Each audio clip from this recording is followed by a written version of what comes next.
Hello and welcome back, everybody. This is going to be the second lesson on how to complete basic dimensioning for orthographic drawings specific to the carrier frame. Now this video should be less time than my first video because I'm not going to be showing the basic dimensioning note, but I am going to be verbally referring to it and a lot of the points that are in there. And when I look at this, the isometric view or the 3D view of the carrier frame, the way the dimensions appear on this, they're not necessarily placed in the correct spot to be correct. Now that's where the higher order thinking or the critical thinking comes into play. You have to actually study this and kind of plan how you're going to run the dimensions. Now we're going to be including all of the dimensions that we see on this reference page, but we really have to think about how we're going to get started and how we're going to finish it. So I'm going to show you how I would dimension it, adhering to all of the rules of basic dimensioning for orthographic drawings. Now this is the last time I'm going to show this image in my lesson. I always have this open on my iPad next to me while I work. You're encouraged to do the same thing as you complete these exercises. So let's get started. Switching over to the carrier frame. Now I'm going to start with the overall dimensions. Now you may start in a different order, but it doesn't really matter, right? As long as you're doing things correctly, you can do it in any order you want. So to get started, I'm going to start with the overall width dimension, which is the 56. So I'm going to go linear dimension, make sure ortho is on, endpoint to endpoint, snap, and grip off 12 millimeters, like that. All right.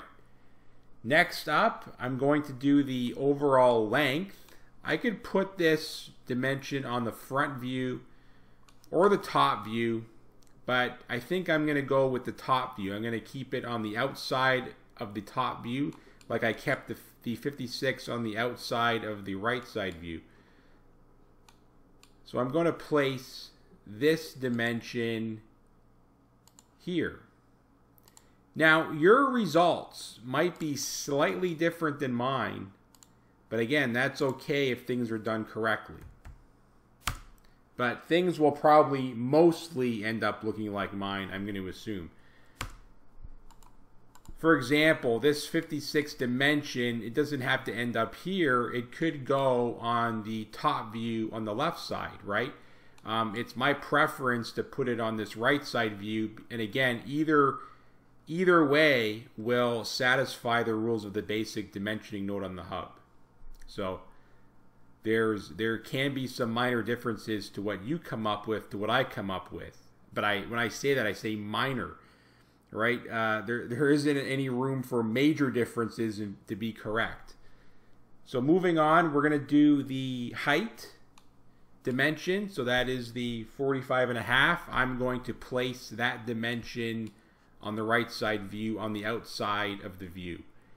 So again, endpoint, snap to the part, and pull off 12.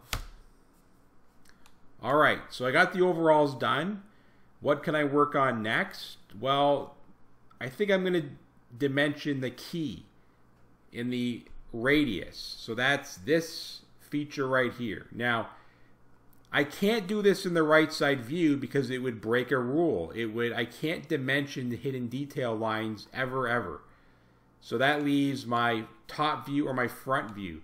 And I like my front view better because, again, I just see the flat 2D perspective of all these surfaces with no real depth on the top view, right? It's easier to understand this on the front view where we actually see the profile shape of the radius and the key.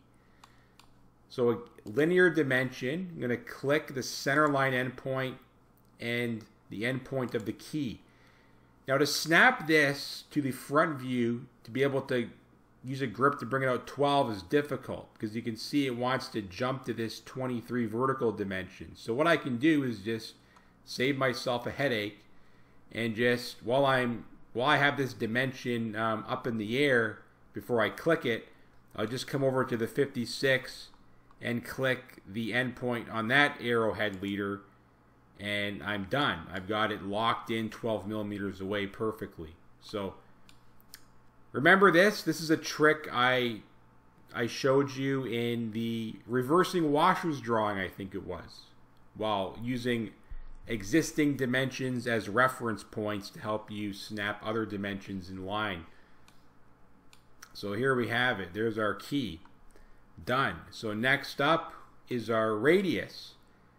And I still like the front view. This is the best spot to put it because it shows the profile. This is easier to understand as a radius value than it is clicking between here and here and running a linear dimension with an R. So we're going to go down to radius, zoom in, select the arc anywhere, and come off the front view. And again, you're going to have to guess at this one. You know, look at your other dimensions so far that are 12 millimeters away and try to mimic that and guess its distance as best you can. So to me, that looks about here. That looks like it's about 12 away. So I'm happy with that. Okay, what is next? The keyway height from the bottom of the key up to the top surface of the carrier frame. Now, I've got two real options for this. Right side view is not on the table. Again, hidden detail line here, not allowed. So I can only dimension on the front view. I can run the dimension on the left side or the right side. What should I do? The left side, because I want to avoid crowding between the two views.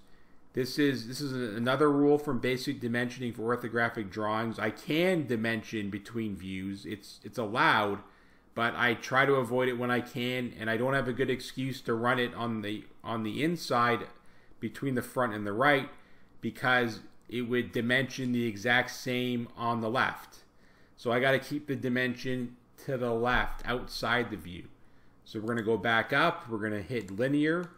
We're going to select this endpoint, the key endpoint, pull the dimension off, snap it to the midpoint here, and then do the usual grip, edit 12 millimeters. All right. Looks good. It's looking good. Next, I'm going to dimension the centerpiece here, where the radius and key pass through. Now, my options are top view or front view. Now, I like, they're really not too much better. I think that the top view is the winner on this one. Because it's more easier to see on the top view than it is on the front view, right? Because again, here it is from here to here. Again, it's just looking at a 2D surface butted up against this surface. There's no profile here. This is not much better, but this is better. So I'm going to be dimensioning it on the top view.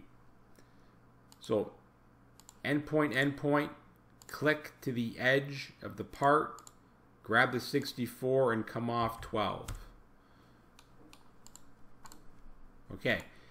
Now, keeping in mind, this radius 25 and this 64 dimension, yes, I dimension between views, but again, I'm allowed to do that and I'm within reason.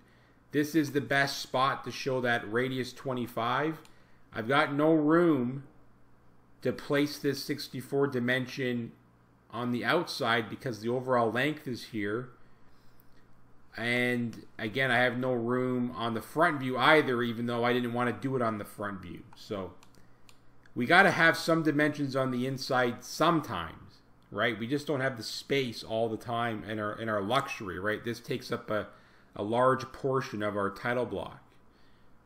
So that takes care of that dimension. we have to do the holes and the fillets next. So our options here, I don't want to use the front view left side because my leader will cross over this extension line, which won't look nice. And I've got other places I can do this to look cleaner. I think I'm going to keep it out of between the front and right side view because I've got space on the top view. I got a little more room. Now I can do this on the top view. I can do this on the left or the right. I think I'm going to do it on the right side because I'm going to have to do some text edits with these dimensions, and it might be a little crowded up against the sheet border on the left. So I've got tons of room here to do this. But again, I only really want to come off about 12 millimeters. So we're going to go start with the circle's diameter, select the diameter, we're going to pull the dimension off like this. We're going to eyeball it to be somewhere that looks around 12 millimeters. So something like this. We're going to have to double click on this one and do a text edit. We're going to be adding with caps on tip period, which is short for typical, meaning that we understand that this hole is the same value everywhere in the drawing. We also have to do the same thing for the arc, the fillet, the radius, whatever you want to call it. Radius dimension, we're going to select the radius, and we want to keep this one close, meaning, you know, lined up. So if I hit that extension where that dimension leader meets that horizontal line and I come down like that, I can O-track it. So these are going to be in line with one another. And it looks good to have it like this. Okay, so we're going to, again, double click, and we're going to have to add the typical because that fillet is typical, the same size everywhere throughout the carrier frame. So we have that done. And again, it's better that we have more room here. If I was to do this over here, it could get a bit crowded. And I got the origin over here, so it's best on the right, in my opinion. What do we have left?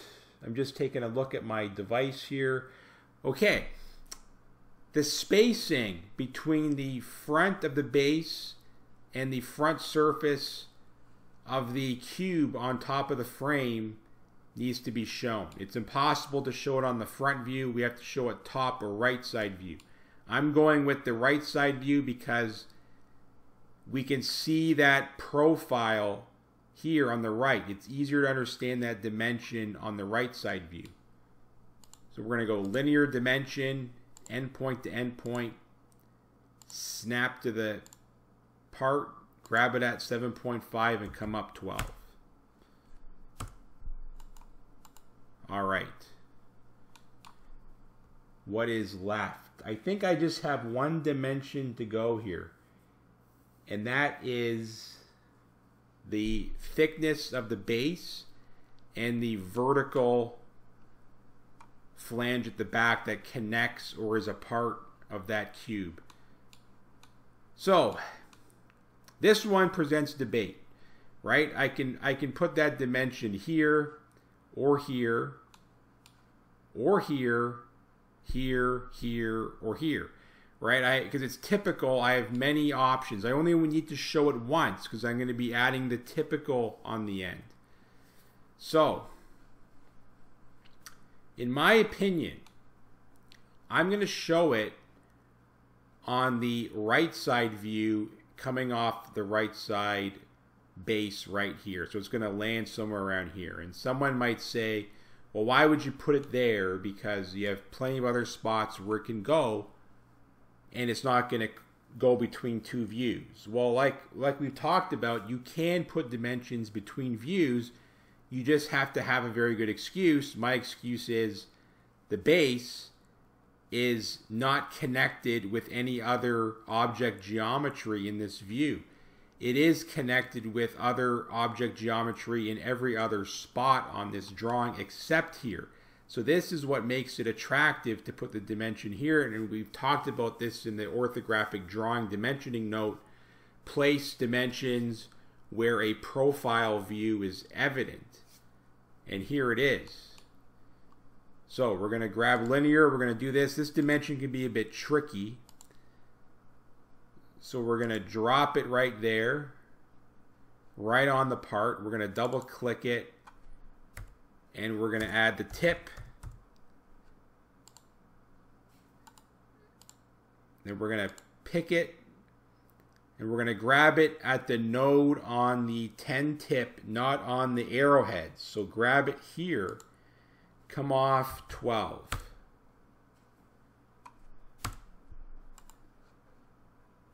And that is it. We've got it. We've got every dimension done on our carrier frame. So our last step is to just select them all and connect them to the appropriate layer.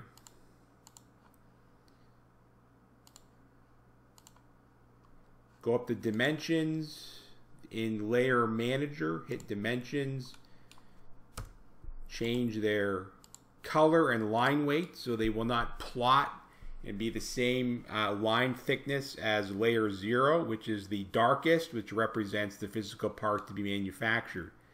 And that is it. That is my, oh, I forgot the 56. Okay. Now we got it. All right, so when I look at this, this is my interpretation of the proper dimensioning of that carrier frame based on all the dimensions on that iPad image. Again, there may be subtle differences between yours and mine, and that's okay, but the bulk of this should be the same, in my opinion. So that's my lesson. And so go ahead, try the dimensioning for this. Reference the TDM, TDJ basic dimensioning rules for orthographic drawings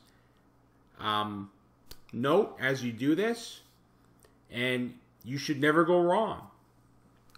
Okay, so try it out, take care, and I will talk to you soon.